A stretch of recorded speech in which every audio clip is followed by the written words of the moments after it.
What it do, what it is. It's your boy, the Peace Dealer. We are on episode 80. This is numerology 8. You know, I had to bring the heavy hitter, the coach himself. What's good, Khayr? How you doing? First off, thank you for let me be, having the honor of being here with you and your family. But I know you're exaggerating, and there's no way that tonight is your 80th show. You're exaggerating. Bro, I'm kind of surprised myself. Like like 70 whole episodes just flew by. This is the 80th episode of Peace Talk. Not even So, lying. so for those of you who kind of saw me the other week, and I was like beefing with him for like a whole year on let me on the show, let me on the show, and it happened to be this one. So let's talk. So number 8, my birthday's on the 17th. My sun is 26 degrees Taurus, and my north node is 8 degrees Pisces, and I'm on your 80th show. So anything else, unless I was on the 71st show or the 62nd show, like this is my show. I'm supposed to be right where I'm supposed to be. And somebody was asking me today, they was like, yo, they said, why do you always charge $98 for stuff? And I was like, because that's 8. And I just said that just earlier today. And now, bam, you got me up in here. So on the 80th show, now I'm a little nervous. I don't even know, but it's going to be magical. Let's get it popping. And I got chills because this is supposed to be technically 81, but I had to push episode 80 back because she couldn't meet. So I had to change this from 81 to 80. So this, there you go, man. There you go. You know how the $1 Million Vibe tried to do. So, oh yeah, definitely excited to have you on. Yeah, my experience with you is you've definitely been someone who has dropped nothing but wisdom and nuggets and knowledge my way. Every time you call, it's like, oh, I gotta stop what I'm doing. He's about to talk some really truth, and that might not even be your intent. You're just trying to catch up and see what's up. But it is. I think it's a Taurus thing for sure. Someone said Khayr in Arabic means goodness, which is awesome. Coach Goodness right here. What's up, Sana? It also means the enforcer. It also means the enforcer. I didn't know that until earlier this year. And yeah, definitely beneficent, goodness, excellence. So it's definitely a heavy name. I try to live up to best I can. That was so amazing. As soon as you said what your name means, the video clarity just went full HD. Like it's like you spoke clarity into your visuals, which is awesome. You enforced that. Let me say so. So now we got 80 viewers, which is awesome. I'm loving it. I'm loving it, baby. Yeah. Yeah, so this definitely is your episode. We want to learn about you. I got your link to your YouTube page, Coach Khayr, so we're definitely going to plug in some more links you may have. But other than that, yeah, not only is this episode 80 and whatnot, it's really also interesting to get your perspective of, one thing that I actually liked when talking to you is the unique perspective you have with astrology, with these modalities. You're definitely not like a cookbook astrologer who just kind of reads the definitions and then just kind of goes out there and, there's some very deep wisdom that I take every time that we speak, which I greatly value. Outside of that, though, I didn't realize that Mercury is going to be retrograding like in another hour, probably while we're talking.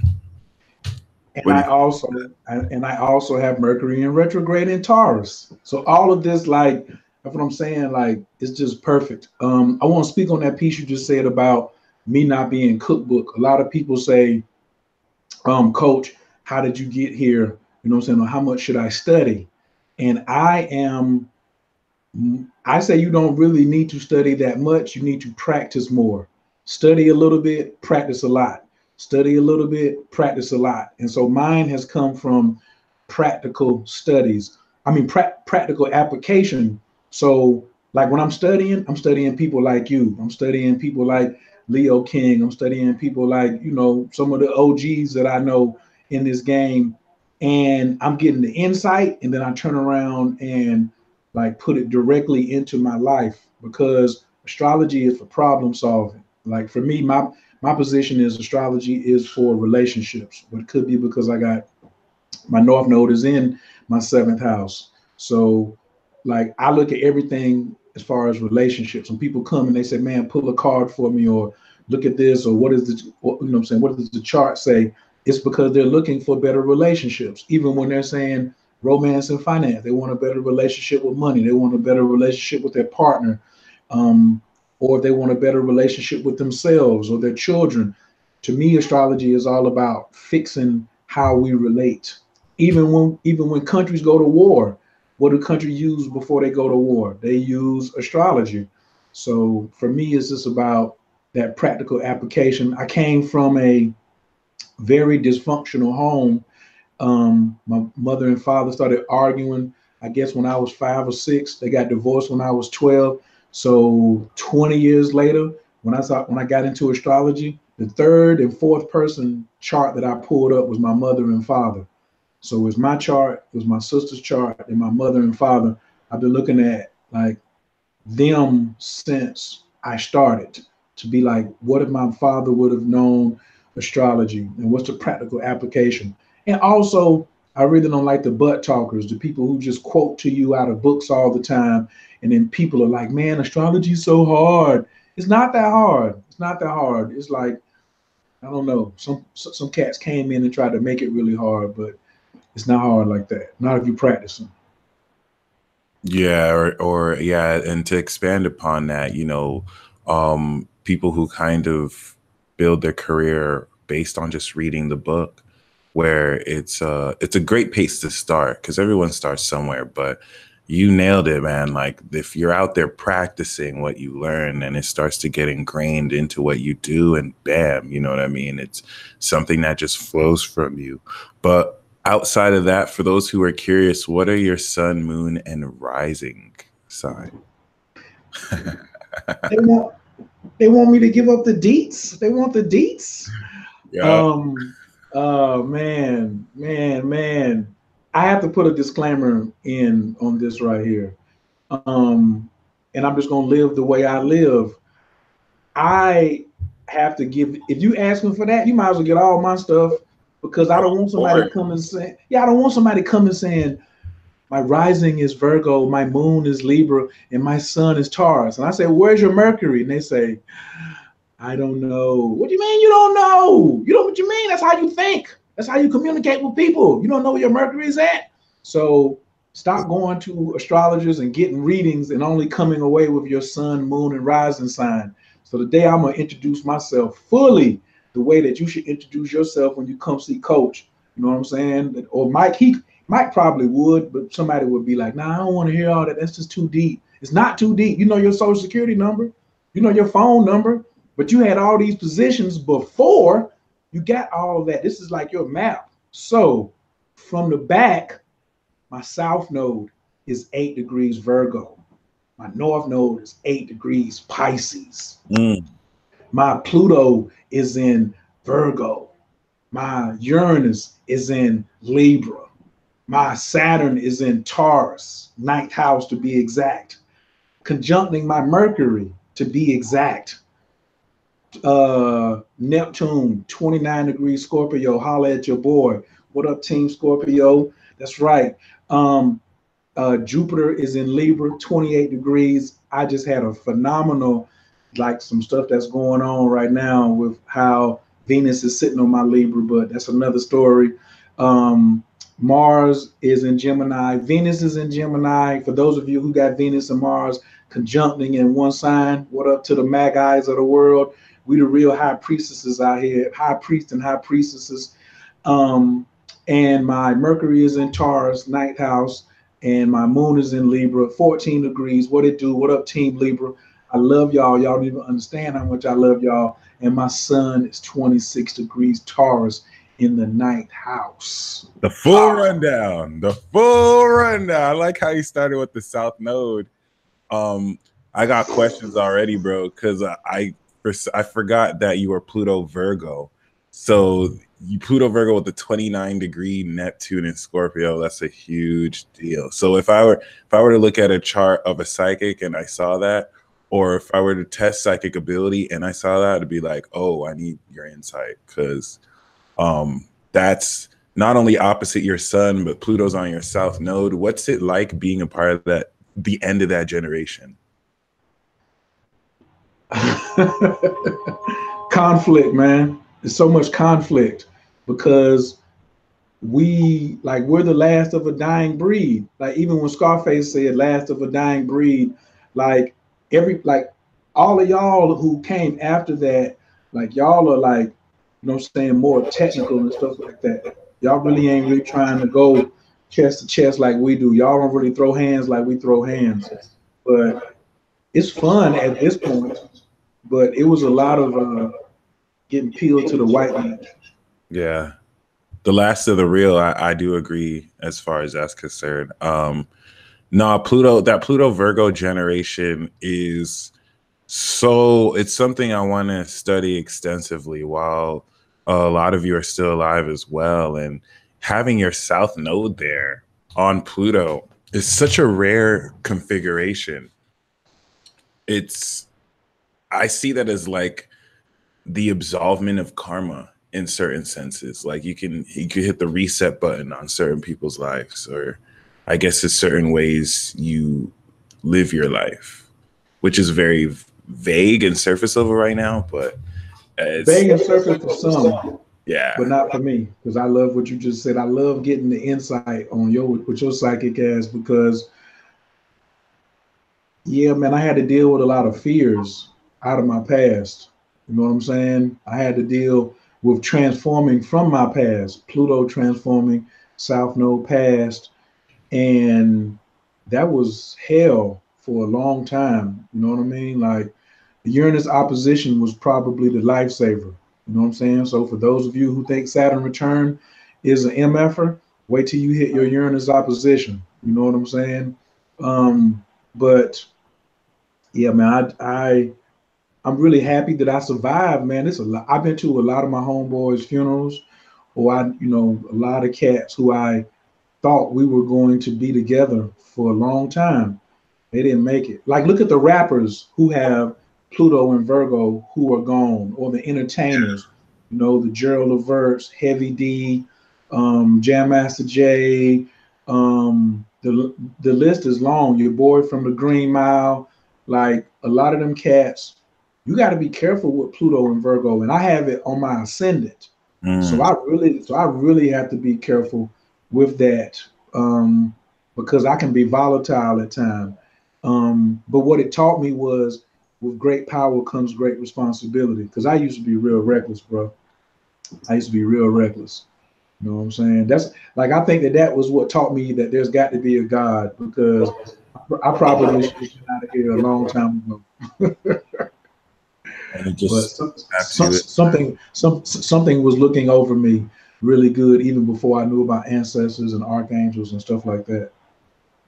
No, it's amazing. And I, as someone who just went through the Uranus square, the first Uranus square ever, that Uranus opposition to Uranus, I'm looking forward to. I feel like that's when somebody truly knows who they are. Like there's after the Saturn return and you step into it, but it's like when you reach that Uranus opposition, you kind of reach a sense of freedom. I mean, I don't know because I haven't experienced it, but like when you said that it's like even more MMFer than Uranus, then Saturn return, I totally agree. 100%. It's one of those rare configurations that if you even make it to, I see it now as an attainment. Like it's not easy to even make it to that. So all power to you, man.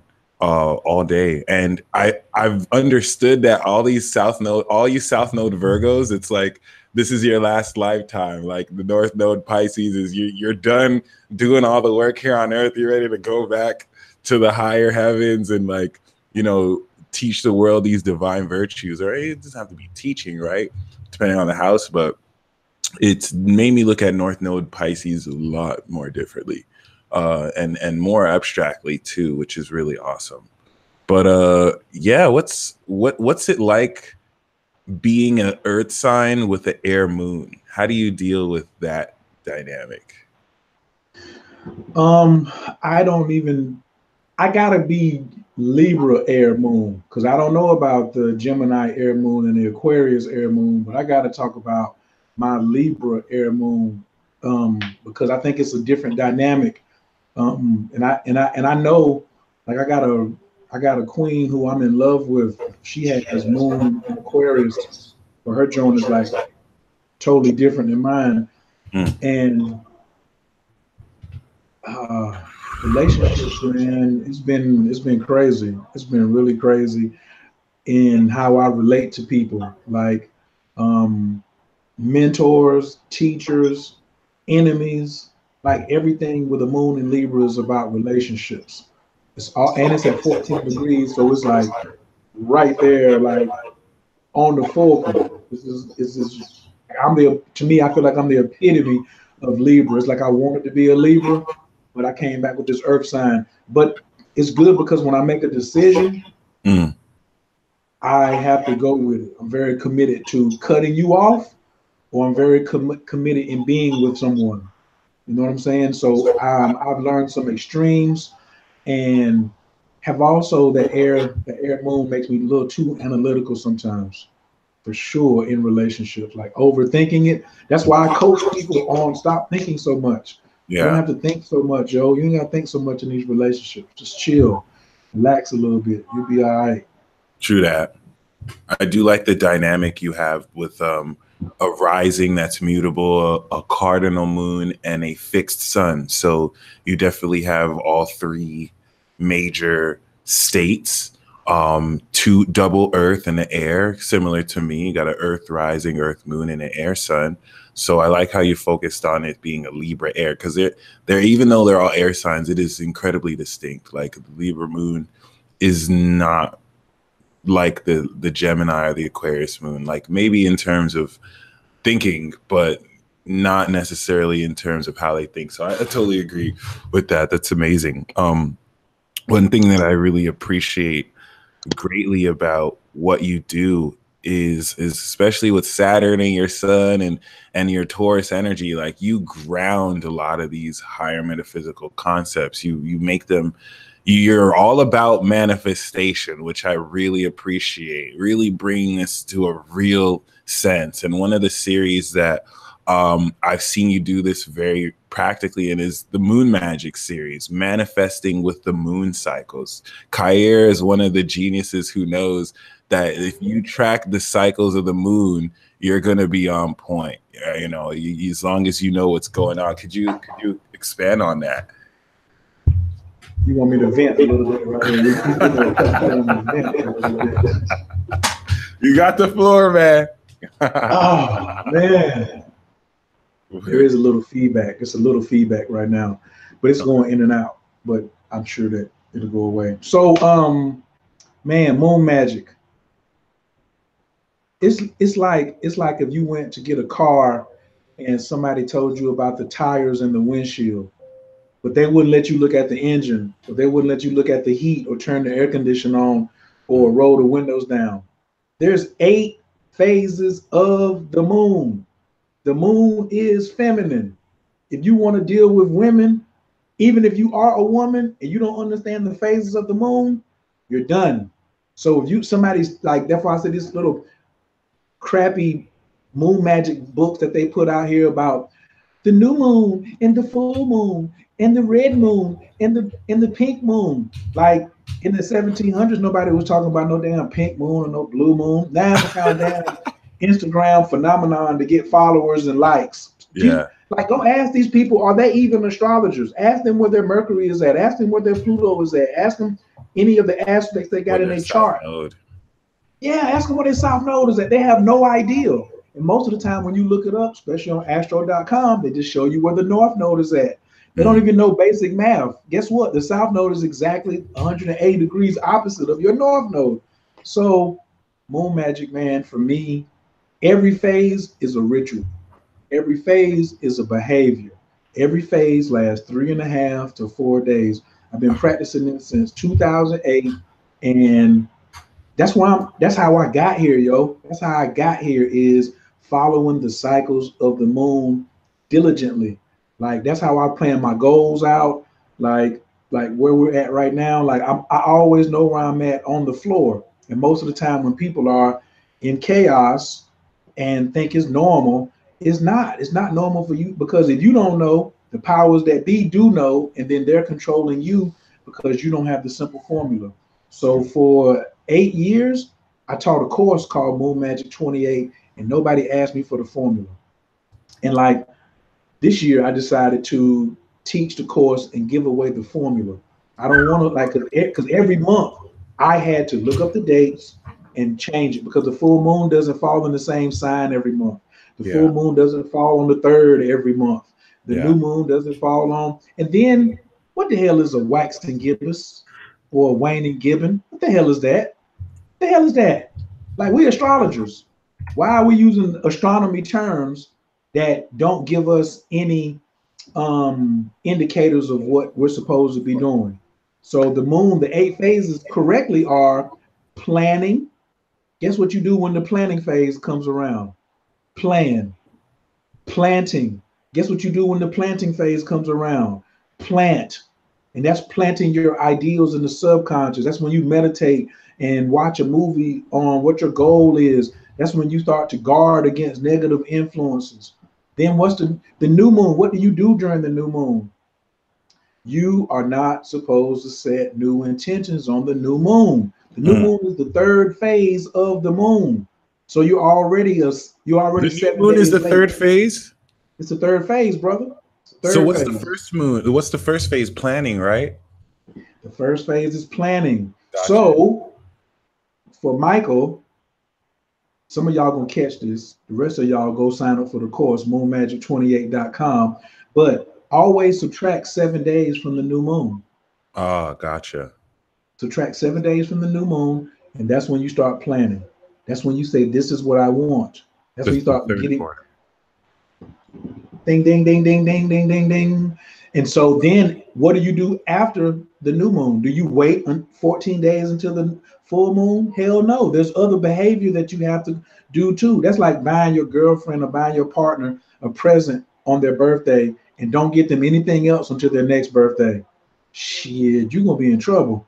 You can't just holiday a person in a relationship. You gotta like always be nurturing the relationship. And so when you nurture that relationship with the moon, you know that every 3.5 to 4 days, you move into another phase. After the new moon, then there's the gathering phase. And to me, that's one of the most important phases. People think their wish came true, but your wish didn't really come true. The new moon is for you to dump stuff, to clear things out. We call it the clearing moon. It's the time to remove obstacles from it's the best time for banishing rituals, for After the new moon. no, on the new moon. On the new moon. Gotcha. We banish on the new moon. Clearing. Then Okay. after the new moon, what's the rule of the universe? The universe can't stand a void. So if I created a void, then what's about to happen? I'm going to gather. The Mhm. universe is going to fill this void with the things that I was planning. See what I'm saying? Ah, I gotcha. planned something, then I cleared it out. And the universe was like, "Oh, I know what you want. You told me 7 days ago what you wanted. So here you go, take that." But when people wait until the new moon to try to set an intention, the Mm. universe is like, "I'm not here to provide or listen to you. I'm not listening to you." The moon doesn't listen on new moons. There we go. The moon doesn't listen on new moons. It clears, it dumps, it removes. So you need to set that intention before that. And then there's 8 cycles. So that's the third cycle. You still got 5 more cycles. The full moon is the seventh cycle. What are you supposed to be doing on the full moon? You're not supposed to be fasting. You're supposed to be feasting because the full moon delivers. I don't know how people don't get it, but the people who like cats who study with me and cats who finally get it, I really love them. But I have a really big disdain for people who just repeat stuff, and like I can't stand when somebody doesn't fact check. Like when the first time I saw you and you were talking about Lilith, I went and fact checked it. I went back to all my ex-girlfriends, all my ex-lovers, and pulled that chart up and went with the Lilith, and they proved that you were right. I was like, oh yeah, she is that kind of freak, and she don't do this, and this one is manipulative. Oh, and me, I got Lilith in this place, and I got Lilith in this sign. You see, I'm not giving that up, right? And I was like, damn, he know me. I was like, oh, bro, shh, stop telling my business. And you have to fact check people, man. Fact check what people are saying and experiment instead of just taking it and being a parrot. And that's why I teach astrology as well, because I want us to take this and regain our power that astrology wants us to have. Like we don't parrot, we practice. I don't just repeat what somebody else said. I go out there and fact check it and see if it's for real. And then now I know it, it's become a part of me. And then I can move naturally in the flow of the universe versus out here just wait for somebody else to feed me. There's two type of people out here. It's the zoo animal, and then it's the wild animal. Astrologers are the wild animals. We hunt for our food. We live out here in the wilderness. We live as a part of the land. We don't wait for somebody else to tell us, oh, here you go. You know, there's a super moon coming up in 3 weeks, and that's what the hell it is. You know what I mean? So, but I let them live, man. I say, I ain't gonna complain about the party somebody else is throwing. I'm gonna throw my own party. So I created moonmagic28.com, and I created Keep It Simple Astrology Course.info, which is bring it down from high level to eye level. Like you said, these metaphysical terms, they are metaphysical and they are high level, but it doesn't mean you can't bring them down and ground them where people can use it in a practical nature. And I want children to get this, the kids that you ain't had yet, your nephews, my nephews. Like, he's not going to be interested. These new millennials and these new crystal and Zen children, they are not going to be interested in reading, what's my boy's name? Hand. They're not going to want to read hand stuff because it's too boring. Yeah. Like, it's up to us to rewrite the new manuals for astrology. And they want it on video. Yeah, they want it on video too. They don't even want to read no more. They want it on video, bro. Yeah. That's what they want.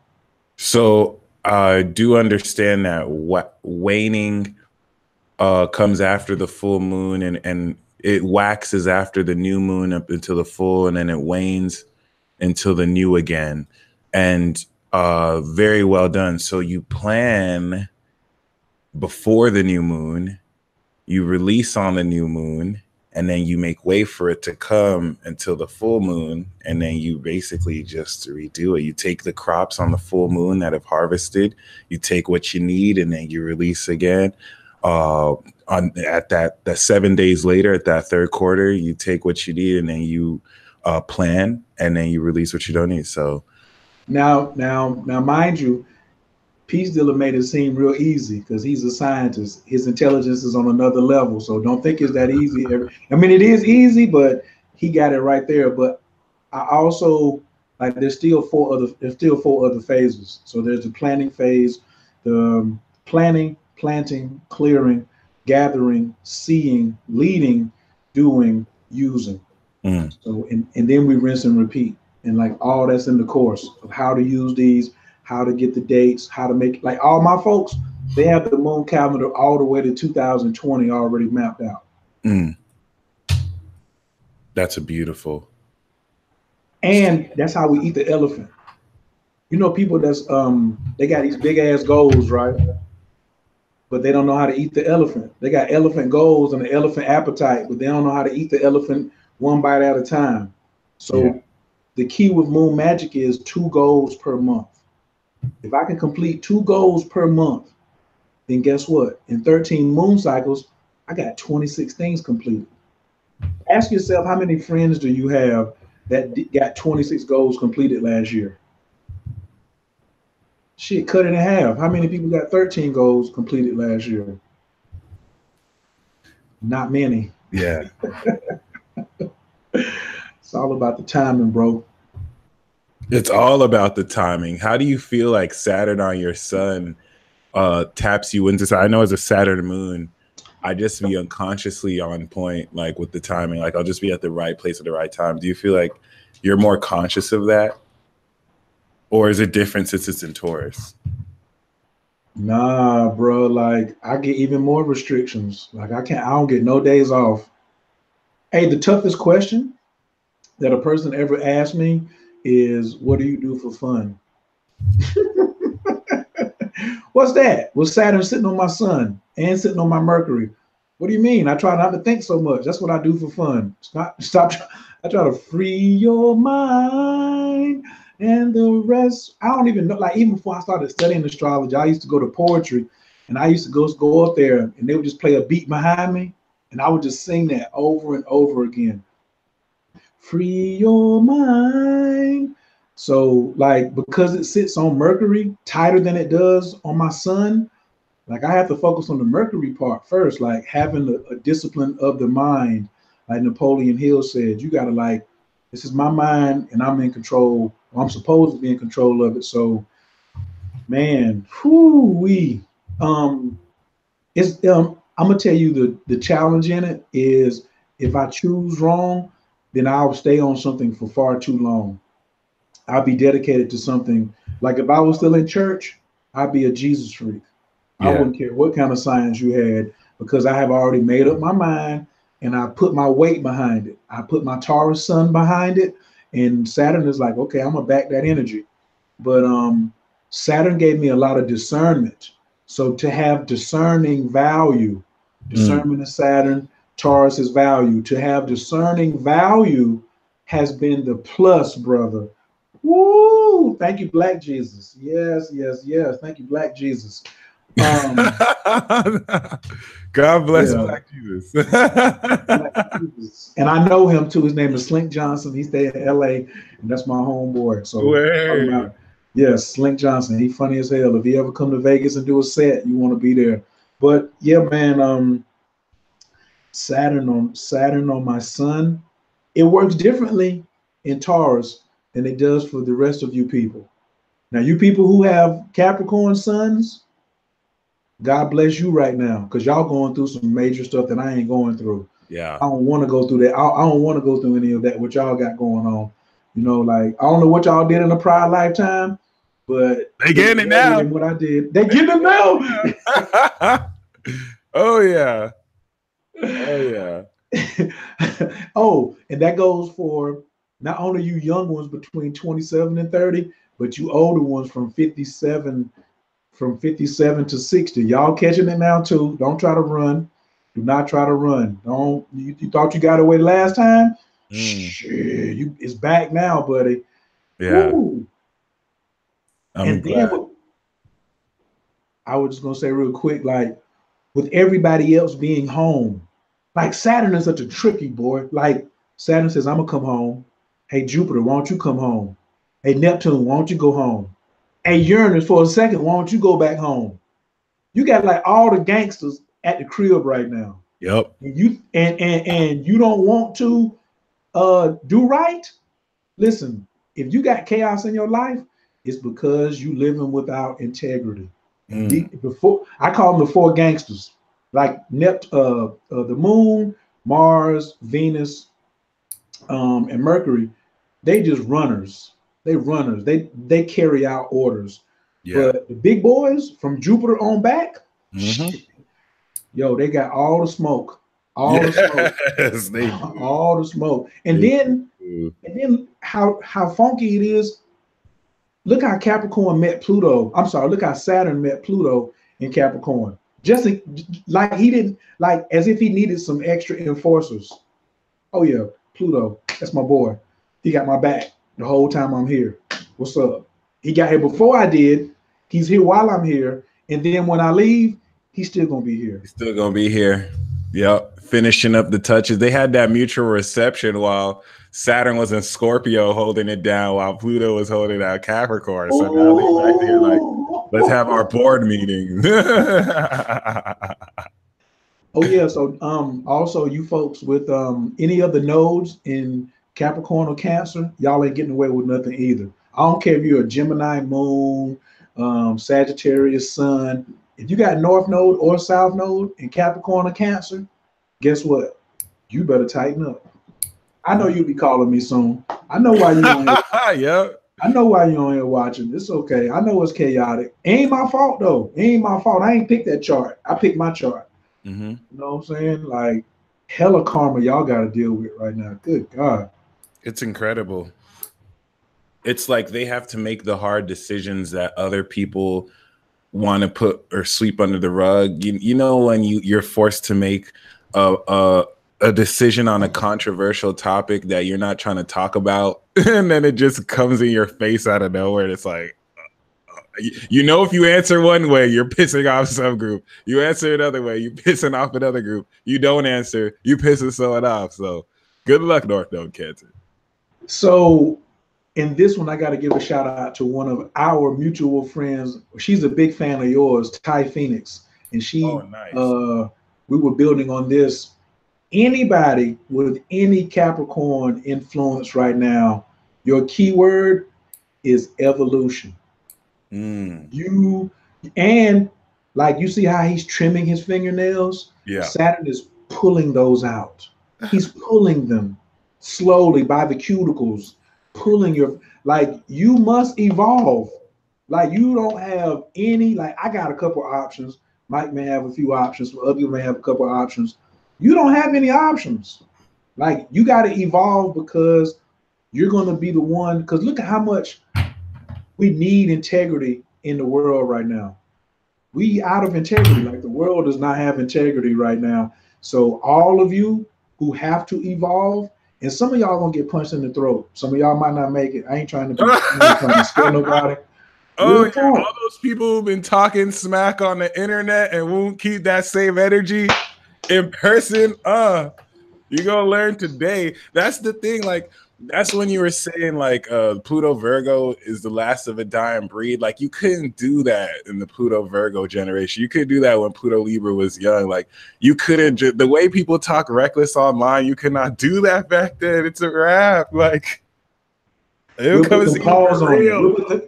We'll come see you for real. And people, like young people who come, like I used to be in that really bad until I got control. Like when I first got on Facebook, I had all the smoke for cats. Like I'm still have a reputation.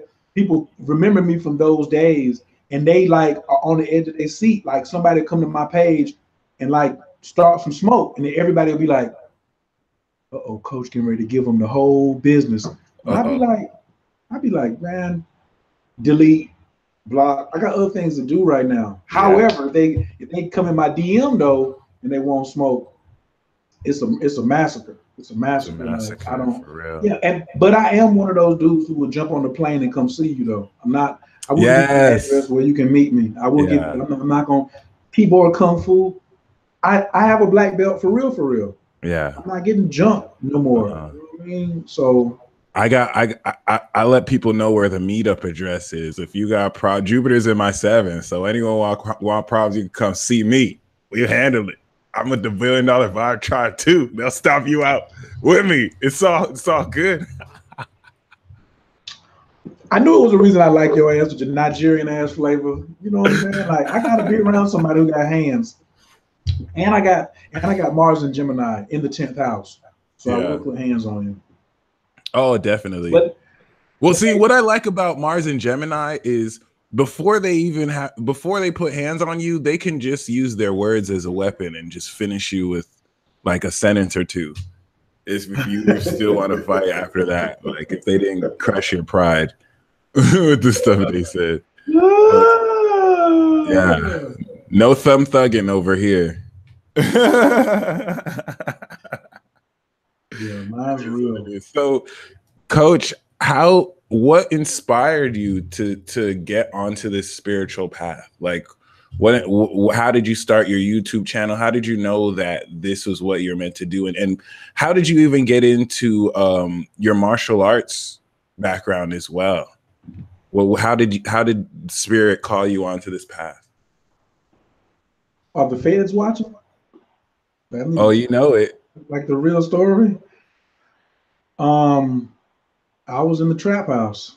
I was in the crack house. And came in one day, and my homeboy from the town I grew up in was running from the feds.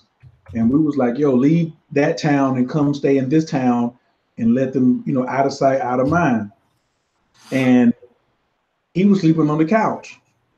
I came home one day and he passed me the blunt and he said, did you know that the sun is 93 million miles away from planet Earth? Now I was like, what? What are you talking about? What's in that weed? What kind of weed is this? He was like, yeah, and the Earth weighs 66 sextillion tons. And the third thing he came out his mouth was a question, and he said, what if our fathers would have taught us this when we were 12 years old? Mm. That's it.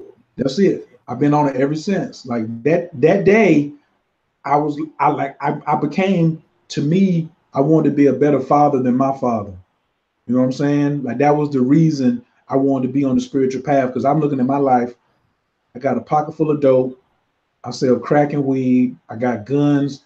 I don't want my family to live like this. Like, I know this is a phase, but like, how did I get here? Even though I wasn't raised like this, I'm here now.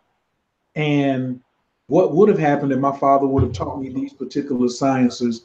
And it was a domino effect immediately, brother, after that. Like, it was a domino effect from there. I didn't start studying astrology right away, but I got open to the spiritual path just right then. There were definitely some misnomers. You know how, like, when you first learn something, you start associating them together, like they all go together. You know what I'm saying? I used to think everything was Islamic. I used to think everything was Islamic. Everything was Islamic. It was Allahu Akbar, everything. I was like, nah, bro, you just acting religious right now. That's not spiritual. You know, it come from spiritual, but that's still religious. And still love Islam to this day. You know what I'm saying? Still love Allah. But guess what? I love Anu. I love El Elo. I love, you know what I'm saying? I love El Shaddai. I love all forms of the creator at, you know, where I'm at this point. I love the creator that's inside of me. And that's how I got on it, man. And as a Taurus, it started benefiting me. Anything that benefits me, I'm gonna keep eating more of it. And it was satisfying my mind. I was studying with the Nawapians, Dr. York at first. No, I'm sorry, the 5%ers. I was studying with the 5%ers, the Nubian Islamic Hebrews. Then I ran into the Nawapians, and then I ran into the Asar Set Society. I don't know if anybody's read Metu Netter, like all the Metu Netters. We used to have a history club at North Carolina A&T State University. Big shout Aggie Pride, Greensboro, North Carolina. And we started the first history club because I think it was a lot about like Black nationalism. That's probably where it was at. Then I had to realize Black nationalism is not spirituality. So it was different steps that I had to, you know, go to. But I used to tell you the truth, I used to take my drug money and invest it in my spiritual studies. Wow, Anytime that's there real. was some, man, I would buy. I had so many books. I had books, scales, guns, and dope. But I had all the books. I was just buying, and there's a lot of drug dealers that do that right now. Yeah. They are really drawn to the spiritual path. You know what I mean? And you see them in the metaphysical events with Umar Johnson and the pills, or coming to take my class. I don't judge because I was there. Yeah. You know? And Can I interrupt you there real quick? Come on in. Yeah, I really do appreciate that. That's the one reason why I don't judge. Like, well, when people go through, you never know when people are transitioning, how it kind of humbled me. It taught me that some people that we might see what they're doing is bad, they're kind of destined to go through that at the moment before they come into the decision. And people who can help provide greater knowledge, if they were destined to get it from you, but then you're judging them, then you're just kind of, you know, you're judging them in the sense where you won't open your heart to still be you. You know, it's just very unfortunate seeing how a lot of that kind of still happens in this community too, just based off what people wear, who people associate with. Like, you call yourself a light worker, but you're gonna let certain judgments get in the way of you helping another brother or sister out. So I really appreciate that. That's totally true. Like the vegans who throw all the meat eaters under the bus. Yeah. That's what I got for you. I love vegans. You know what I'm saying? But don't try to throw me under the bus because I eat lamb or I'm a terrible person or I'm going to die. Hey, clown, where's your Mercury at? You don't even know astrology, but you so deep. You so deep talking about a plant-based diet, but you don't even know the damn where your Saturn is at. You know what I'm saying? Where your North Node is at. Yeah. Miss me 10 times with that. You know what Well, I mean? it's even deeper because astrology actually supports the eating of meat. If you think of cycles as simple as the fact that animals that stop eating other animals will completely destroy the food cycle and chain.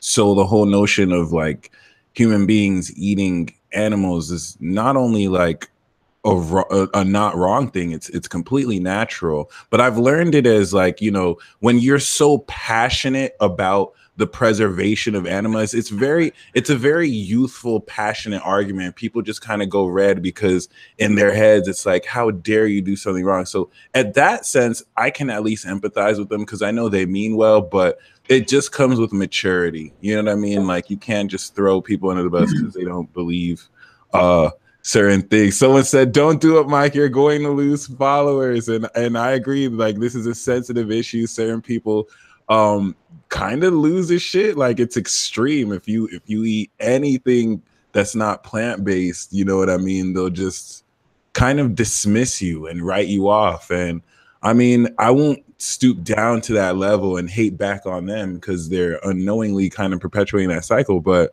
yeah, it's interesting to see, you know, it totally just comes from a very emotional place. Just like you said, if they knew about Mercury, if they knew the logical aspects of this, they'll know that certain people are destined to be plant-based. Certain people are destined to, but when they realize that not everyone is meant to walk that path, then they don't turn fanatic. And let me say this about my man Mike. If you think he on here for followers and likes, you confused. He recognizes the karma if you come on here and be fake with it. You know what I'm saying? Like the karma's going to get him first. So he understands, like, that's us. We represent the authentic. So even if I wanted to be vegan for a while, or if I'm what I call myself a spiritual meat eater, I'm authentic. Don't come talking to me. Go talk to your fake vegan friends. You know what I'm saying? Who got a whole bunch of other issues. They're not paying their child support. How about that? What's up with your vegan friends that ain't paying their child support? That's a whole nother story. What about your vegan friends, like I said, who don't know no esoteric studies, whatever? So you think the food is gonna just take you there? I ain't gonna study no tarot, no numerology, no breathing. You're gonna do a little bit of yoga. You don't even do yoga. Like, come on, man. Like, miss me with that right there. But let me get back to my to the how I got to martial arts. I also want to before you do, disclaimer, we're not talking like let's also remember there are authentic vegans. So not everyone who's on a plant-based diet is like pushing it down people's throats. We're not saying that that's how every vegan is. There's some cool vegans out there who know that it can make you healthy, but they won't push on others. But yes, I have some good friends and some even better lovers who are vegans. You know what I'm saying? I love me some vegan cookies. Let's just put it like that. Can I say that on your show? I like vegan cookies. Can I say that? Yes, you can, bro. Word up. So, man, also on this path, I have to give a shout out to my man, one of the producers of the Boondocks, Carl Jones. He really helped me a lot before he even got to doing cartoons and stuff like that. Before he got to Hollywood, he was selling bootleg DVDs at a barbershop. You know what I'm saying? And just drawing characters. And me and him were working at MCI as telephone operators. Yes, I used to have a 9-to-5. I used to be in corporate. I know all about that system. And one day I wanted to debate. I don't know. I guess I was trying to debate him accidentally. in the break room on a 15-minute break, and he like dusted me off like I was like a damn white belt, and he was a damn third degree black belt or something. But he taught me humility in my studies. So somewhere along the path of spirituality, you're going to have to know that somebody has some other things that you need. So I'm really, and this has been of late, this realization. When people say everything you need is already inside of you, that's really not the truth. It sounds good, but it can make you miss some things when somebody's trying to give you something. Why did they say wisdom should come from the mouths of babes? That means because the babe may have some wisdom for you that you didn't have already. You don't have all the wisdom. You got all the elements in. You got silver, gold, plutonium, mercury, water, hydrogen, all that stuff. But there's some things you got to get from some other folks. You know what I'm saying? So no man is an island, and we fail as individuals. So I got to give a big shout out to that brother. You know what I'm saying? What he did for me. Martial arts, man. My parents got divorced when I was young. They used to fight. They probably started fighting when I was 6, and they got divorced at 12. And I stayed with my father. My little brother and little sister went with my mother. So they played a really, really vicious game of, with the kids. Some of y'all been through it before. Some of y'all may be going through it now. If you are, stop it. You know what I'm saying? And as I got older, my father got sick and he got cancer. And I felt hopeless because all the drug money I had, I didn't know where to buy the cure, but I was like still on the spiritual path. And I was like, man, you can't do this chemo. You can't do this chemo. It's going to kill you faster. It's going to take you away from me faster. And just the gods guided me, I guess. One day I met my cousin, who I didn't even know was my cousin. And he was telling me about this dude named Sunyata Saraswati, who I didn't know was the father of modern Tantra at that time, who had a Tai Chi class. And he said that weekend he was going to show how he healed himself from cancer. Now, Taurus in the ninth, Taurus conjunct Saturn, I doubt everything. I doubt everything. Everything I've got to put it on the scale. I said, man, that's impossible. Ain't no black man can cure cancer with no breathing technique and energy work. What's that crap? And so I went because I was like, I'm either going to prove him wrong or I'm going to learn this and take it back to my father. Little did I know I was walking into a martial arts class, but it was the breathing portion. So like that Saturday and Sunday, he was teaching Neiguns, Neigung. Everybody's heard of Qigongs, but he was teaching Neiguns, Neigungs. And after Sunday's class, I just felt so like I was a new person. And Sunyata came up to me and said, if you really want to cultivate this energy, it's good to practice martial arts. I was like, I don't know any martial arts. He was like, if you come to class, I'll teach you. I think he tricked me right there. I think he was baiting me, but I was like, yo, whatever I got to do to learn this. And so I started coming to class every Wednesday and Sunday. This was July 17th, 2001. And I never stopped. Like, I remember one day he came in and he passed out a piece of paper. And he said, this is required reading for your black belt. And I took mine and I was like, oh, this ain't for me. This for y'all. I ain't here for no black belt. I'm just here to like learn. I'm just here to learn how to heal my father. He was like, nobody. He said, just go ahead and read them anyway. And I was like, okay. And then in July 2004, I got my black belt. And it just, like I said, changing your mind. That Mercury conjunct Saturn kind of like had me fixed for a minute. Because I used to be like, I got guns. I don't need martial arts. I'm going to shoot you. My homeboy's going to shoot you. We're going to gang up on you. I don't need this. But then in your life, people, you're going to see that the tides are going to go low on one side and high on another, and things are going to change. And if you resist it, it's going to be painful. And if you lean into it, which I did, I leaned into it. It was like the best thing in my life. Martial arts was the best thing. I met my astrology teacher in that class. Wow. I learned Tantra in that class. I became a Reiki master in that class. Wow. I learned massage in that class. I was introduced to magic in that class. Um, how I operate as a man, different facets of manhood, I learned in that class.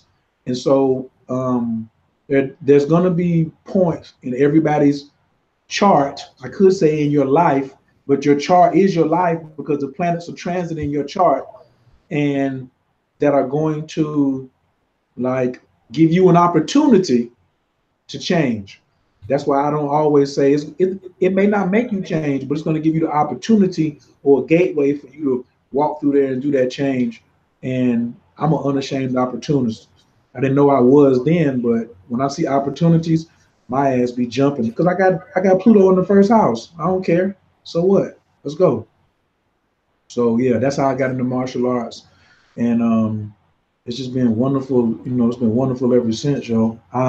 I don't regret any of those decisions. Like Nice. none of that. I wouldn't change nothing. And so, how long did it take you to get the black belt? It took me 3 years to get the black belt, from July 2001 to July 2004. In what Then style?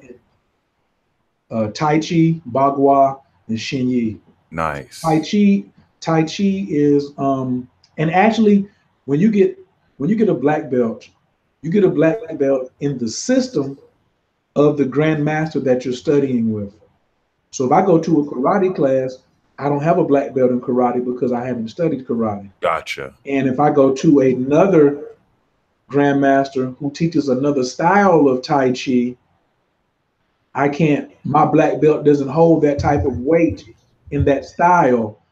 But the black belt is really the colors of your belt denote your how you are as a person. Really, to tell you the truth, it denotes your maturity. It denotes a person who has a black belt has a certain level of spiritual maturity.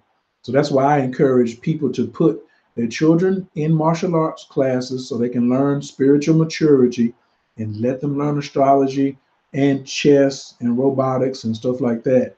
Um, but yeah, and then in 2005, he put us all out. He put everybody out and told us all to go teach. And we was all like, what? Go teach? We like, you the grandmaster. We just gonna be up under you forever and ever and ever and ever. He was like, nah, bro, you got responsibilities now. So you got to go out and teach. So um, for me, I think that without him too, because he said you got to find a way to practice Tai Chi 24 hours a day. And so when I started learning astrology, I just put my Tai Chi work ethic into astrology. How can I apply how can I practice astrology 24 hours a day? What time did I go to bed? Where was the moon at? When I got up, what was the rising sign? This girl I'm trying to holler at, you know what I mean? Like, where's her north node? Where's her Venus at? You know, like stuff like that. Like I ask police officers, when's your birthday? So I can look at like who I'm dealing with at the time, even whether it's a favorable situation or whether he got my hands behind my back. And that's been a long time since I've been in handcuffs, and it's going to be an even longer time before I go back in some. But just and you got to practice, man. Just keep practicing. It's been wonderful, yo.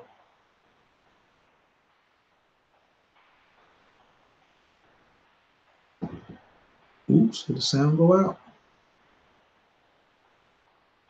Wait, I can't hear you. Can you hear me? Let me. Okay. You're I back. can hear you right now. You can hear me now. Yeah, you're Yo, back. yo. Yeah, I understand you have some Tai Chi and massage, some Tai Chi videos on your YouTube channel. Absolutely. You have a If you type playlist. in Absolutely. If you type in White Crane Tai Chi Khayr, you're going to go to the playlist. There's a couple samples in there. Qigongs, I was telling you about that last time when I was last week when I was in Vegas. Qigongs are the presents under the Christmas tree, and Tai Chi is the Christmas tree. They go together. They go together. Just like today, Mike, this sister kept telling me about, I got Libra this, I got Scorpio this. And she was like, but I don't know what house is in.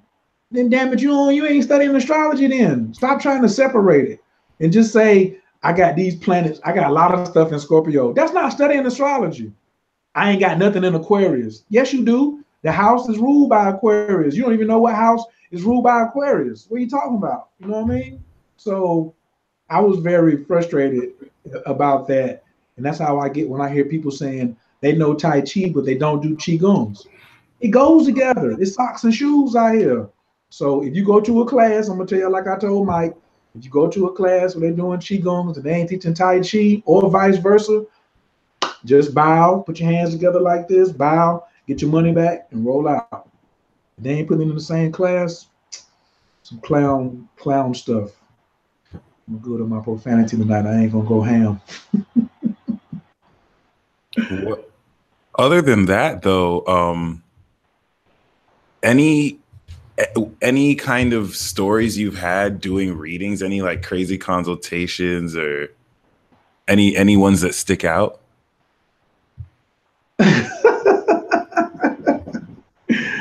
What are you talking about? That's like twice a week. What do you mean? Right? I don't even have to go back. I don't even have to go back that far. Like, I'm gonna tell you what I like.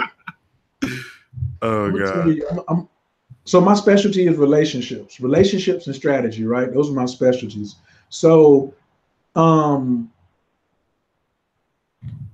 lot of times why I encourage astrology is because it's going to help bring your psychic gifts out. It's going to help bring your psychic gifts out. And the chart ain't gonna lie. And a lot of people dealing with pathological liars, like Venus conjunct Jupiter in Pisces. Mm-hmm. He was the guy she was dating was a minister who had chicks on the side who really didn't believe in, Jesus, but he had a large following. You know what I'm saying? And he lied to everybody, but he was flamboyant as hell, and everybody wanted to come to him and put money in his coffers. Man, the stories, man. Other stories, rising signs. So many people got the wrong rising sign, yo. It's like an epidemic out here. That's probably the number one story is if you don't have the right rising sign, then your chart is going to be 1/3 off. The planets are still going to be in the same signs, but they're going to be in the wrong houses, and you're going to be reading the wrong information, and that's not good. I gotta make sure you get that. I meant to get you that technique when I was out there. I wanted to show you the 8th place method. I definitely am very, very closed with who I show that technique to, but the time on 85% of the birth certificates is incorrect. And so when you get an astrologer who just says, I'm gonna just put 12 o'clock down, you can't just put 12 o'clock down and get some accuracy. I'm also into predictive astrology. So cosmophysics is predictive astrology. And that's kind of like really being able to tell people when something is going to happen, because that's a part of the strategy. It's like my specialty. But funny stories, man, they just blend together. I don't even know if I call them funny no more. I just think it's normal for people to come and it just be some crazy stuff like not living your purpose. You with this clown and you just stay. I mean, and women are clowns too. I have brothers that come to me too and they dating this clown sister and they don't know. I don't know, man. I don't know if I call it funny stories. I just see more tragedies really than because I consider myself a surgeon, an astrological surgeon. By the time you get to me, it's serious. I don't have nobody coming to me with nothing light. I wish I was a general practitioner, but most of the time I have to be like, yo, you done got shot. The bullet is close to the spine. We're gonna have to put you under and get this bullet out. Makes sense. If anything, though, like it's been crazy, like how being in this path has evolved. Bless you. Given like I mean, there's so much that has like passed in such a short time. So I think now is just an interesting time to get into what we do. But other than that, let's play the 3 questions game. So we'll take turns asking each other questions. And okay, I don't know about this. You sprung this on me. Let's go. You ask me first, and you'll ask me first. I'll answer. I'll answer, and then I'll ask you, and then we'll go 3 rounds. Any question? Do they have to be astrological based or what? No, it could be any question. Good question. Damn.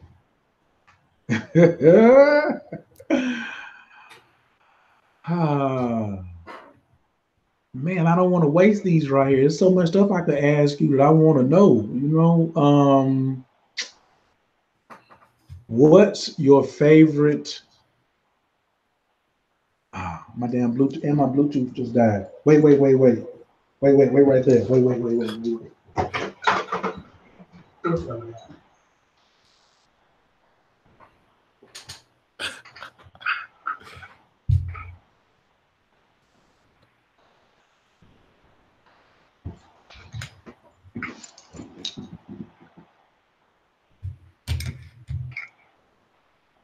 What's the mic sound like right now? Am I still good? Yeah. Yes, sir. Yes, sir. Okay. Your favorite, the best sun sign sex you've ever had? Ooh, great question.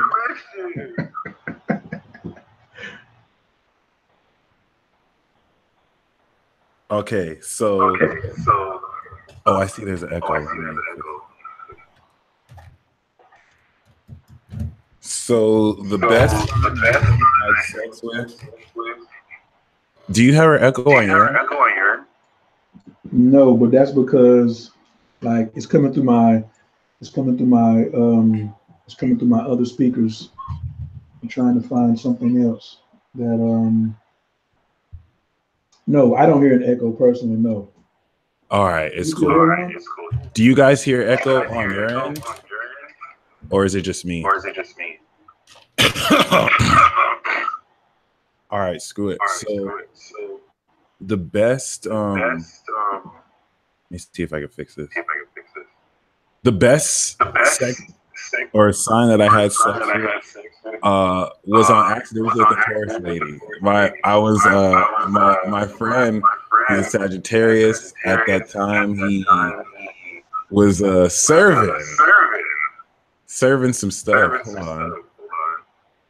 Let me see if I can mute the mic real quick. I'm gonna go try to find another set of headphones. Hold on. Be straight, man. Yo. Okay. So, yeah, it was a homeboy of mine. He's a Sagittarius. He brought his homegirl through because I wanted to pick some stuff up. I muted your microphone. That was why. So let me see if the headphones work. Oops. You might have to unmute yourself on your end because it won't let me do that for some reason. Okay, what about now? Perfect. Okay, yeah. Okay. So yeah, I went to go pick up some loud, or he went to drop off some loud, and he brought her with her. So I didn't expect that. And it's so interesting because at some point I asked to see her chart, and she wasn't only a Taurus, she had her Mars in Gemini, and then she had Eros and I think Lilith or Eros like right on the Mars, right on my sun. So I added 2 and 2 together. I was like, holy shit, theoretically, this means that she probably thinks I'm really hot. And as soon as I make that realization and I'm looking at her, she tells me, take off your shirt. And then I take off my shirt and she starts like checking me out. And I'm all trying to play it nerdy. Try to act like I don't see the signs. And my Sagittarius friend is like, what are you doing? Go over there and take her to the back. You know how Sagittarius do. It'll just be blunt in front of your face. So I pick her up, I go to the back, and that was the best sex I've ever had. I mean, I'm not gonna lie, she kind of was also a worker, you know what I mean? That's kind of what she did. So maybe that's why she was pretty good. But yeah, she was not only, I mean, that really taught me how good Taurus is, though. That was the first time I actually ever made someone come and came at the same time while doing that while she was riding. So Taurus, I'm gonna give it up to you. Yeah, Taurus, you totally got that. That's the best sex I've ever had so far. And yeah, she was a Virgo moon too, so there's that. But yeah, my question my question for you is I feel like someone's watching this just like, oh God. I don't blame it as it is. My question for you is what is the craziest like paranormal moment you've ever had in this path that made you realize, oh snap, like the ancestors are really with me, or you know, this is just really strange. Can't explain it. I've yet to have sex with Leo and Scorpio, by the way. Y'all still on my hit list, so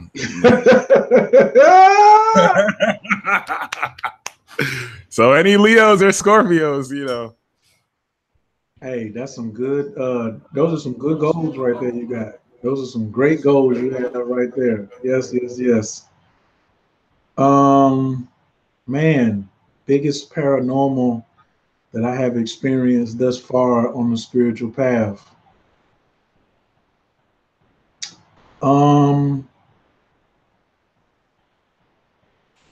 I would say right now, man. Okay, can I do biggest and current? Yeah. Can I do biggest and current? Yeah. So currently, the paranormal that I experience is at nighttime. There's a place called the Invisible College. So there's dreaming, then there's lucid dreaming, then there's astral playing, and then there's like the Invisible College.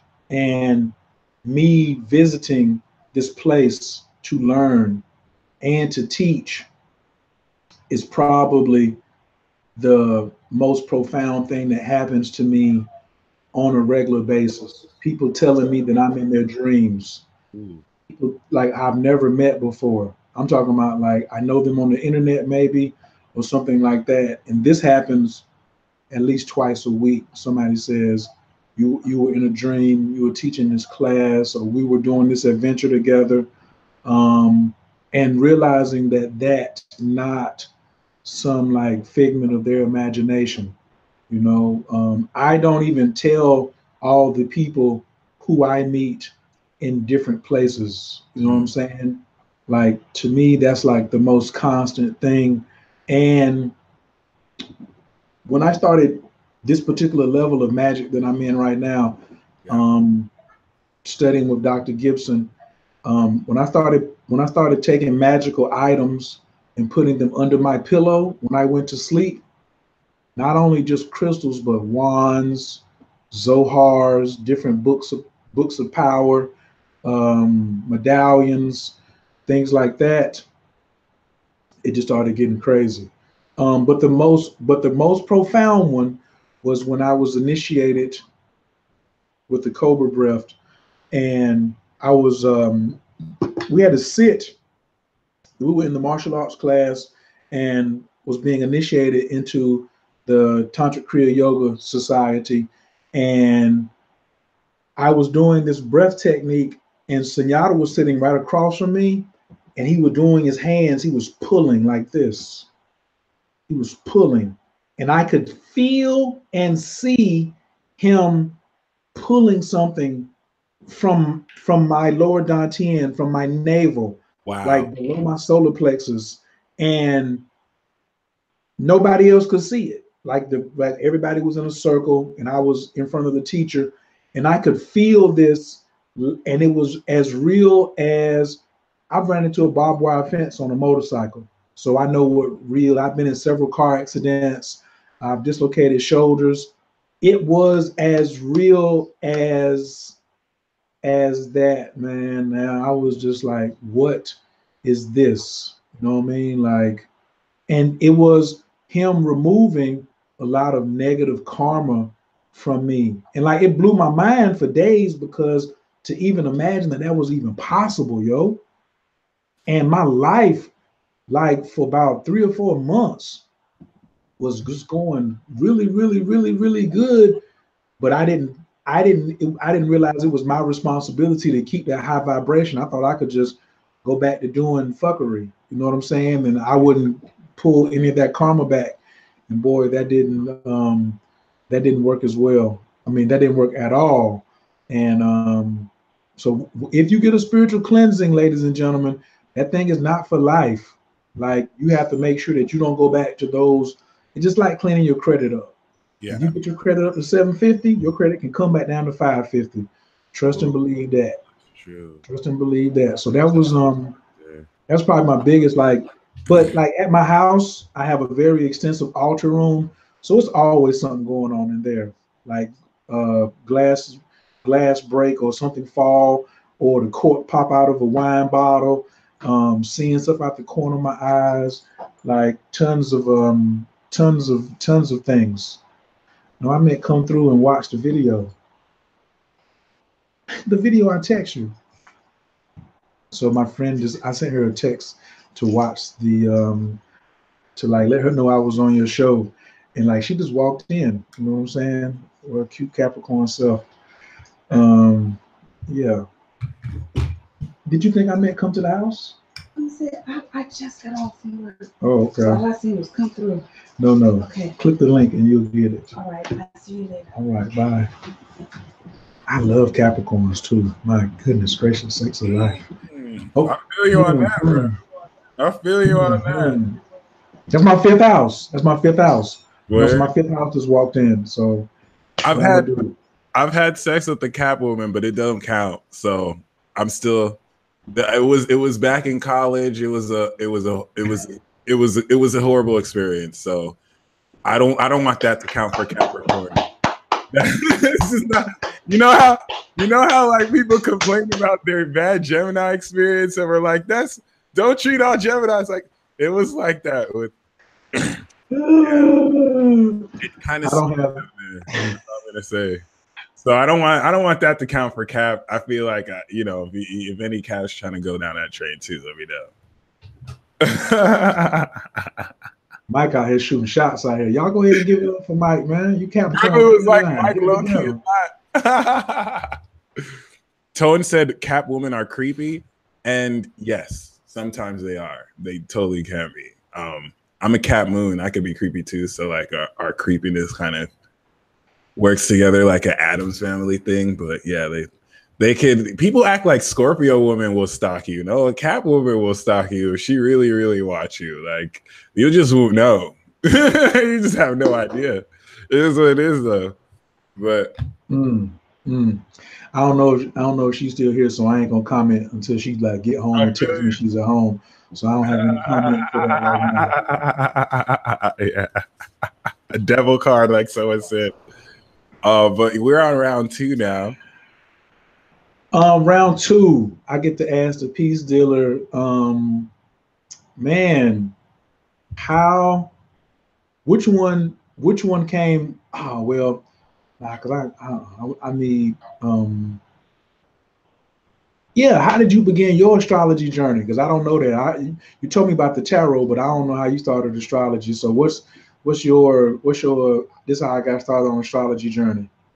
Yeah, I'm definitely gonna make a video about this. But I met this one dude. He was heavy into Santeria and Ifa. He was an Aquarius brother. I think he was from the islands. But when I stopped being a Christian or was transitioning, he was the one who kind of brought me out of that. And I would see him like counsel people with tarot and then like kill a chicken, drain the blood, do a ritual, all that. Like he's the one who kind of like brought me into that world. And around that time, I had gotten into Soul Garden. This is after I started watching horoscopes. I got a reading from Leo King and from Crystal Tech. Changed my life. After I got that reading, that was when I had to be an astrologer. That's when I started really looking into, oh, there's moon signs and planets, and I researched that. So it's funny because while I was talking with that person who was an Aquarius, he was like, oh, astrology is bullshit. You guys depend on transits to time events when we can just make stuff happen with the Orisha whenever we want. And he was kind of like down talking it pretty heavy. And something inside me was like, yeah, I don't care. Like, I still believe in astrology. Like, you can do both. It is what it is. So it's funny because my lesson was to let that go and to really be more authentic to this, not just astrological path, but just, you know, being who I am. And I had to get out of that whole, you know what I'm saying?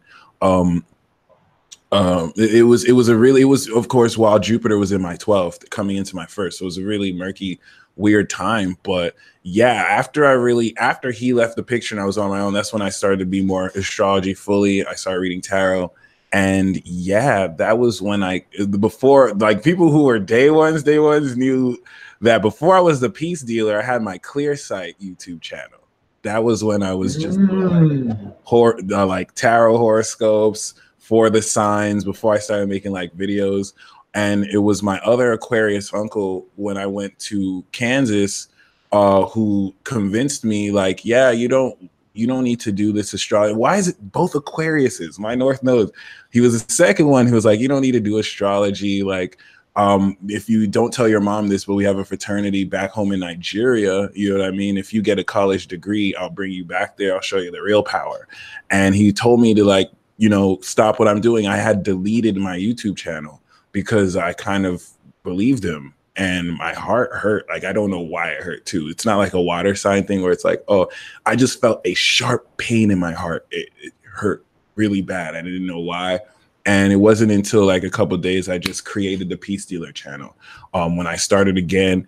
And, you know, the rest is history. So yeah, odd because Aquarius rules the zodiac. But the way I saw that is because since they're my North Node, even though they influenced me to make that decision, because they brought it to a head, that's what actually allowed me to walk my astrology path, because they gave me that ultimatum. It's like I had to, through their portal, choose to do my path. So I still have nothing but love for them because it's all karma. And it's just like Lada said, even if someone in your 9th house, because Aquarius is my 9th house as a Gemini, and then as a Taurus rising, it's like my 10th. Even if someone in that house like does you wrong, it's still going to be beneficial for you because the 9th house is a karma house of luck. So I learned that firsthand.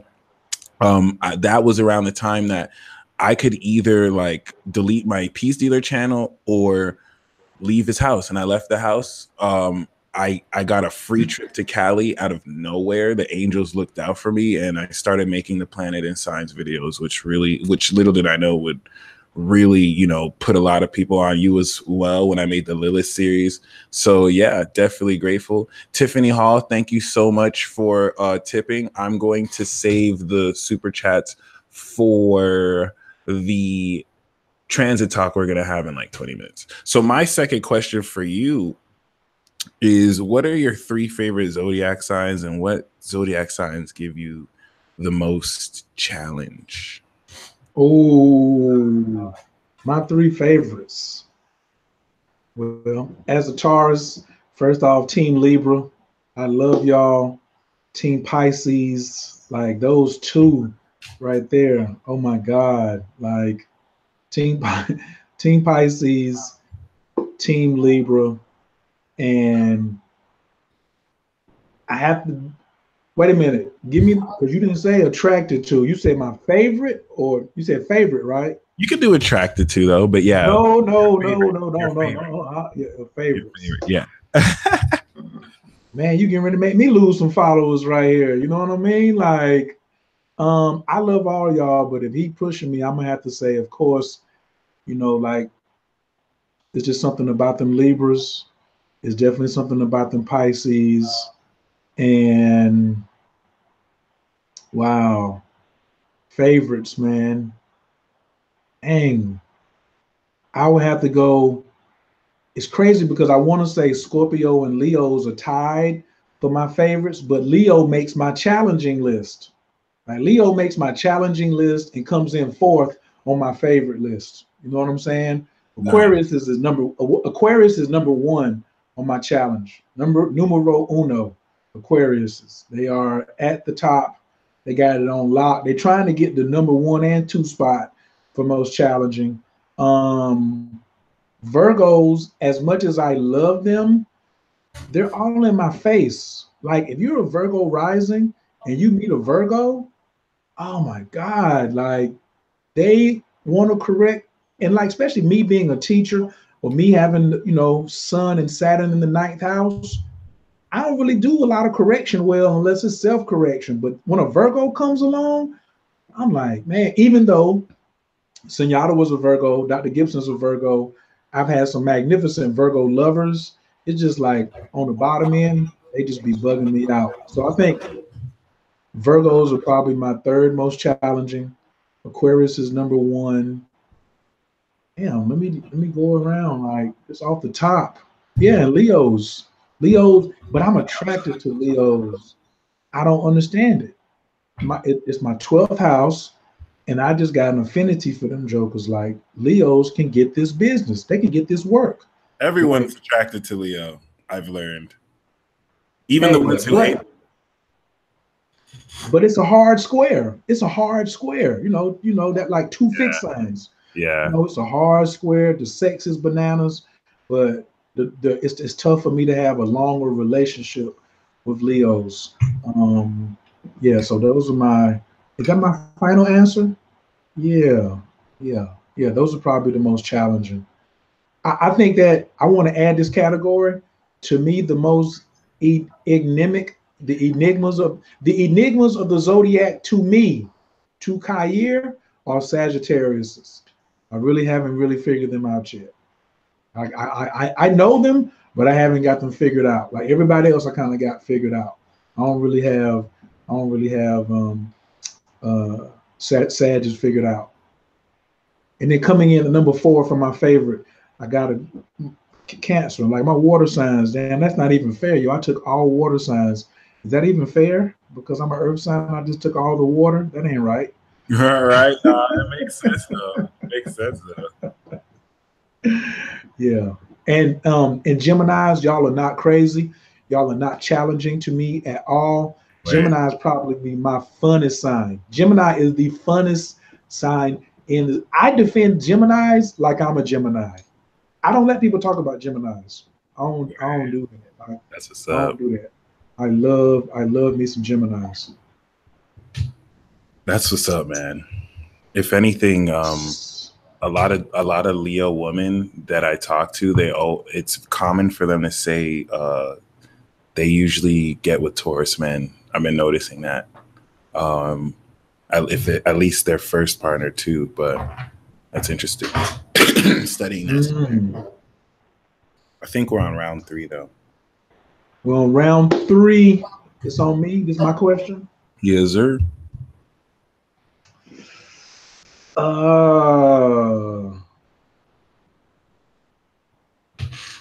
When you do and no. What advice would you give? Ooh, okay, I get a 2-part because you just hit me with a 2-part. What advice would you give to the person who's just starting their astrological studies? Like they want to not just get a reading, but they want to be an astrologer. What is the one thing that you would tell a 19-year-old, somebody just getting into astrology, whether they were 19 or whether they were 99?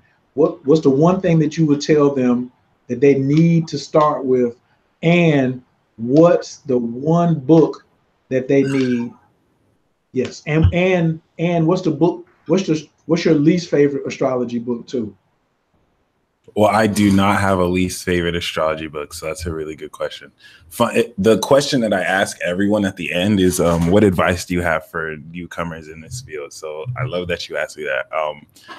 First of all, I would say that there's astrologers and then there's like real deal astrologers. And anyone getting into this craft, there's astrologers who kind of see the star scientifically. So they see it as a function to kind of like plug in, this means that, that means this, which is great. That's a step right there. And then of course the real deal astrologer, in order, if someone was 19 just getting this, I'll be like, really ask yourself how real the planets are to you. You talk to your friends, and you may care about how they feel. You might actually look at them as a real person. You need to talk to the planet. I mean, I'm a Gemini, right? So it's all about talking. But you need to understand and perceive these planets as real entities. And the best way to get into astrology, after really understanding the basics, is to talk to them, to really, like, that's people ask me how I'm able to channel the energy so well. I don't see them as outside of me. I see them as like real beings, real individual beings that you can talk to, you can gain advice to, instead of praying to a god that, you know, I've never seen. I know I can talk to Saturn and get real-time advice. I can talk to Uranus and get real-time advice. So tuning into that will give you the best insight a book can ever give you, because you're talking to them real time. And once you at a subconscious level know that to be real, the world opens up to you. And even this earth, you know, it's a geoterrestrial living organism. So, you know, always treat Mother Gaia with respect. That's the advice I would give before I would really suggest any books. And I don't really know really. Oh, that's a good question. What's the worst book I've read? I wouldn't. Honestly, I could have answered that question. I just forgot. I don't want to say it was so bad. It wasn't necessarily bad. I think there were just certain there was an understanding and interpretation of it I didn't gel with, but I don't even remember what it's called. I don't like to say that any are bad, because, you know, I kind of respect the whole putting it out there. So at least it grows the community and not get suppressed, like, you know, people are low-key trying to do. But great question.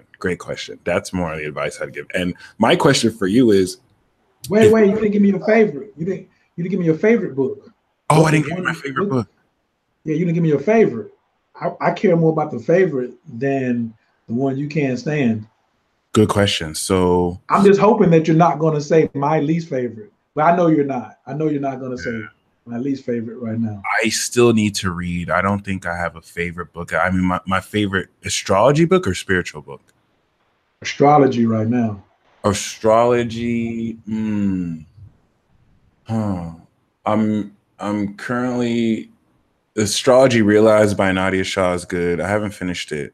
Also, there's this book by Dwayne Rudar about Pluto, which is awesome, and the transformations. And then of course there's Linda Goodman Love Signs, and then the Sextrology books, which are legendary. But my favorite astrology book, I haven't written it yet, man. No, but my favorite book, I'm honestly not sure, to be honest. I don't think I've read it yet. Out of everything that I've read, I would say my favorite, maybe, let me go on my Kindle right now. That's a millennial for you. Millennial got it on his Kindle, like an old head like me. Pluto and Virgo. All my stuff is like right here, over here on the bookshelf. I got some stuff in my Kindle, but yeah. While he's looking that up, just from Coach Khayr, if you have the book, Everything You Need to Know About Astrology, or the last astrology book you'll ever need, that's toilet paper. That's what you use that for. Use that for toilet paper, okay? Oh my God, I love it. I just want to, that right there, that's how you start fires or wipe your butt. I'm just going to say that right now. Do not come reading that. Do not come reading that talking about you ready to do some readings for somebody. No, you're not. You're not ready. You just had some time to kill to like start at the very, very, very bottom. I don't really like the love sign books, even though that's where I started at, like the sexual love and all that, because they were just doing sun sign astrology. True. But Which we is all started good to there. start somewhere, you know what I mean?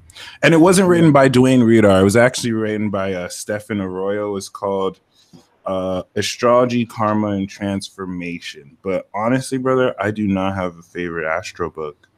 I kind of have this bad Gemini habit of like starting to read something and then after like the first chapter or so I move on. So I don't think I've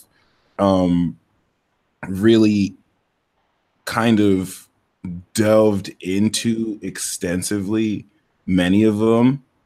I will say though, the is it really a book as much as it is? There's one interactive book that I can't remember. It's not on my Kindle. I think it was just a PDF. But I'm gonna have to go with probably Nadia Shah's book. Make sure y'all get that. Astrology Realized is dope because the whole purpose of that book is to kind of transition one from being a reader that kind of goes off the textbook to one that really understands the planets. Like you're realizing the energy of it. So I'll say that's my favorite so far. It does a good job of giving you a greater feel. And especially the book about Pluto too. I think I just bought a book about Saturn. There we go. Saturn, a new look at an old deal by Liz Green. I haven't gotten into that, but that might be a favorite too. So you know what? I'm tripping. You know what I just got to my Kindle? Astrology for Writers. So that might be boy, that's that heat. That's that heat. I can go touch that right now. There we go. Money. So that might actually be my favorite right there. Hey, because the stuff that you have going on in your head, I want you to use this to put it on paper. Yeah. And I'm gonna go make some money this month. And when you finish this, I want to gift you with Final Draft. Because that's all you need is Final Draft. Okay. After you finish this right here. You know what Final Draft is, right? No. So Final Draft is the only software that they use in Hollywood for scripts, television shows. I didn't know there was a software for that. If you go to a producer and you have the best movie and it's not in Final Draft, they won't look at it. Nice. Good to know. It has to be in Final Draft. Yeah, that's a $300 program. Good to know. Well, Draft. Oh, nice. Yeah, it is 300. Okay. Well, if anything, my final question for you is, if you can go back in time and talk to your 10-year-old self, what would you tell him? And if your future self came to you right now, what will your future self tell you?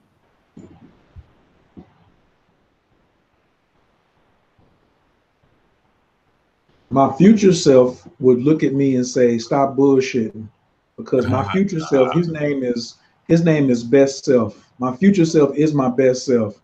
Amen. So my future self would come to me and say, "Yo, quit procrastinating.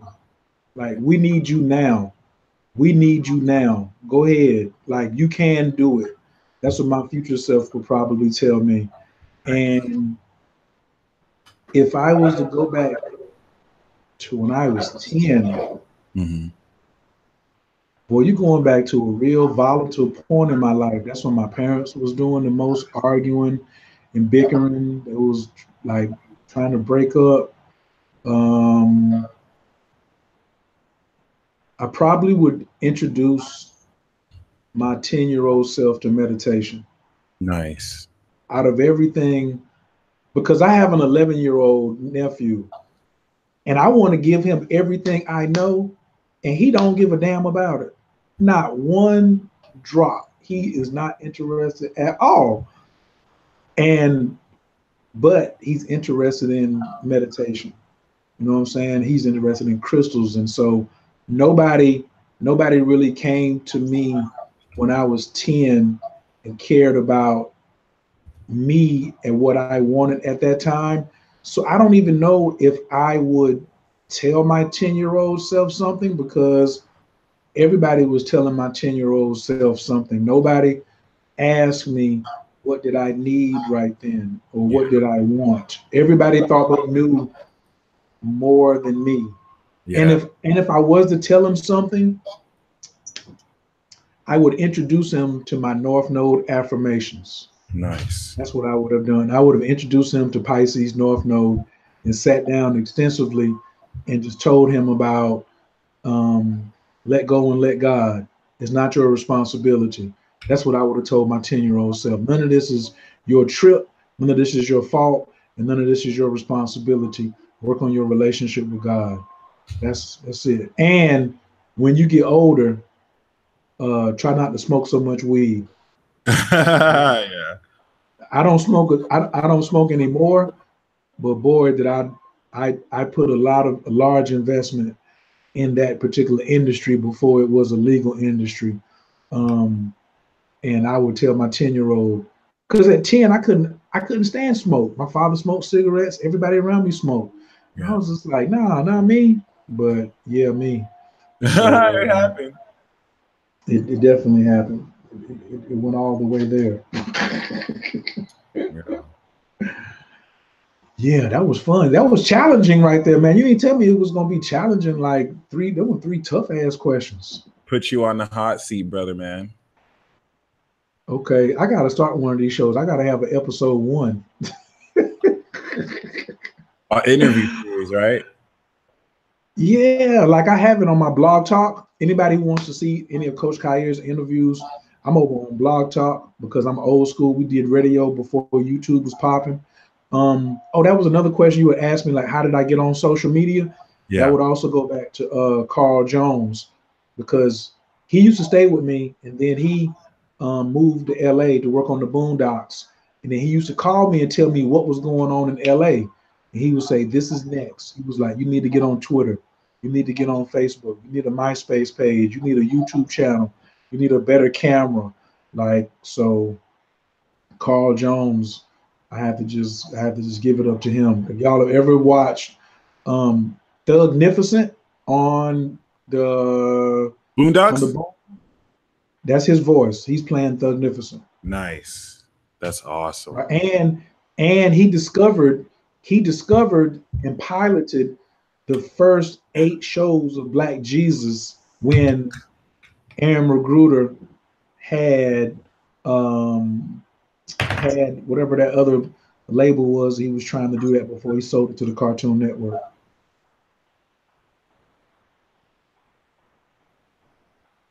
I had no idea that he even had a deal with Cartoon Network. That's amazing. Oh yeah. That makes a lot of sense. Well, that's dope.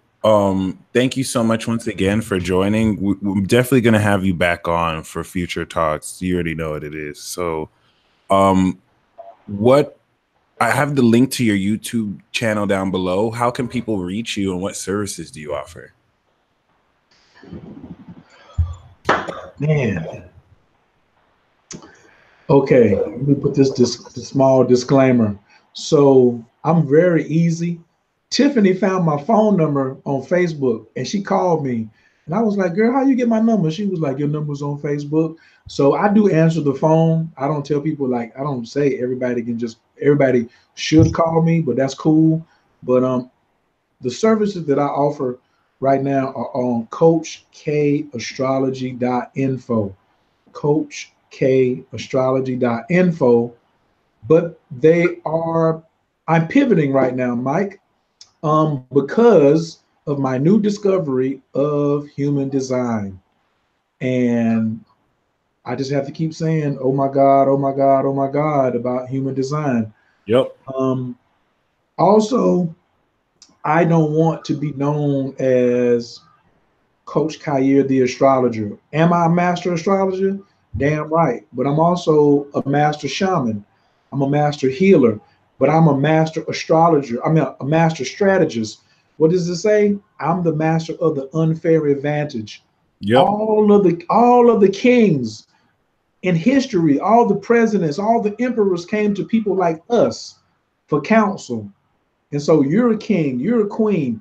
You're supposed to come to me to help you with the unfair advantage, no matter what the tool is. So now when people come and get a session with me, I just call them strategy sessions. Like there's going to be some astrology in there. There's going to be some I Ching in there. There's going to definitely be some human design. I'm going to talk about your altar. I'm going to ask about how much you meditating. So I'm not going to do typical natal readings probably ever again. I already taught a course for that to teach people like where they were. Like I've been in that school, but I feel like I've outgrown it. Even when somebody says, "Do you do natal chart readings?" I do, but I'm going to over deliver. Like I'm not just going to look at your natal chart and not look at the transits. And some people have questions that the I Ching serves better than astrology, you know, and it gets more specific because astrology, like you could miss something. You could be looking at a chart for 3 or 4 weeks and didn't even see a square or a sextile or something like that. And so, like, see my pendulum, like I'll put my pendulum out on your ass. You know what I'm saying? To see what's going on. And but yeah, so Coach K Astrology. My specialties, I do a full strategy session. That's what I offer. Number 2 is spiritual destiny, like finding out what is your spiritual GPS. I also have your 365 GPS, which is what do you need to be doing for the next 365 days to get your stuff together. A lot of y'all are way, way off, and you don't need a map for the rest of your life. You just need a map for the next 365 days. That's my specialty as well. Relationship consultations, that's my baby. Like a lot of people come and they say they want a full strategy, and we end up spending the whole time talking about relationships. So if you do relationships, I used to do, and I'm still a fan of polygamous relationships, polyamory relationships, open relating. So I used to have a lot of people come to me and say, why is this person cheating? Should I be with this person? Or I have 3 birthdays. Instead of like, is this person the one? Are these 3 the one? You know? So if you do the relationship language, which is actually a reading around Venus, strictly about Venus. It's just about Venus and your North Node. That's it. I don't need to worry about the rest. It's about Venus and your North Node. And I also do children.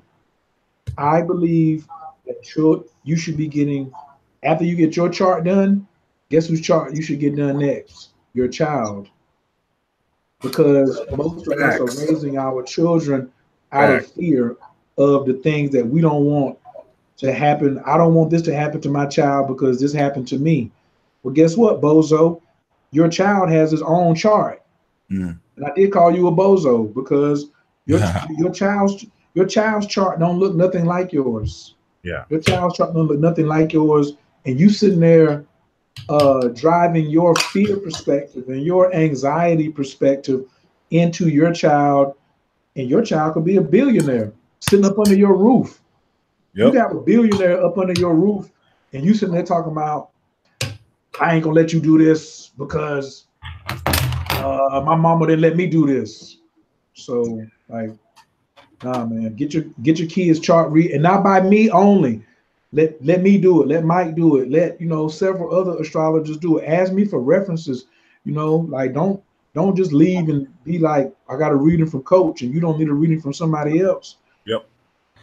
Mike tells you I call him because I call him out of respect. But my claim to fame is I have the 10 dopest astrologers on speed dial in the United States. They don't always answer, but when they call me back, it's popping. You know what I'm saying? So keep you some dope astrologers on speed dial. I'm also on Instagram. On Instagram, you can look at the link in the bio, Coach Khayr, Khayr. Please follow me. On Facebook, let me tell y'all something about Facebook. I have a new course coming up called How to Hustle. I want everybody to get money. Every time me and Mike talk, after we get finished the esoteric stuff, we always end up talking about some damn money. We can be way over there, but we know we're going to end up talking about some money. So I'm going to teach a course on what I know about getting money on the internet. not just as an astrologer, just as any business, what entrepreneurs need to know about getting money on the internet. And one thing that you really got to know is like where's your place at. So for me on Facebook, if you send me a message, I'm sorry, if you send me a friend request, you have to send me a message. If you don't send me a message, I'm not going to accept your friend request. You're going to be sitting there, right? So how do I fix that? So I send a message back and say, hey, how did our paths cross? Make sure you go over and get this meditation. So if you send me a friend request and don't send me a message, then we ain't gonna be friends. You just be following me. And I have a Coach Khayr page, and Khayr Carter is my personal page. Awesome. And I mean, finally, any word of advice for people who are in this field, whether new or not? A final word of advice. Set up an altar. When I got to Mike's house last week, when I came in the door, he had his altar in the front room. Mm-hmm. Like, don't put your altar in your bedroom or in a closet. Don't be ashamed of your spiritual practice. Do not be ashamed of your gifts. What's the team again? The three letters that you always be talking about? The RPG? Yes, role-playing game. Listen, don't be like, if we're going to make this transformation to the next level, do not front on your spiritual guides. At, you know, get an altar in your house. I don't care if it's just a little shelf and you just got one picture up there, one little candle, a little glass of water, a piece of bread, and an incense. Get you something up there that start honoring the spiritual nature of you. And be authentic, yo. Start fact checking people. Like, quit following these people on Instagram who just like, you know, blow peyote up your nose and then leave you. You can't do it yourself. You know what I'm saying? Like, you got these gifts, you can learn if it's, you know, if it's there for you. Start fact checking some information and don't just be parroting for that. And listen to your kids more. You got 2 ears and 1 mouth, basic math. 2 ears, 1 mouth, listen more. Whoop. And that's that, brother. Yeah, we definitely having you come back on. This is just one of many talks we're definitely going to do. So appreciate you for showing love. We're going to go straight into the Mars and Pisces transit talk on my other broadcast. So make sure y'all join. And other than that, stay tuned for future episodes of Peace Talk. Thank you once again, bro, for showing up. And peace out, everybody. Peace.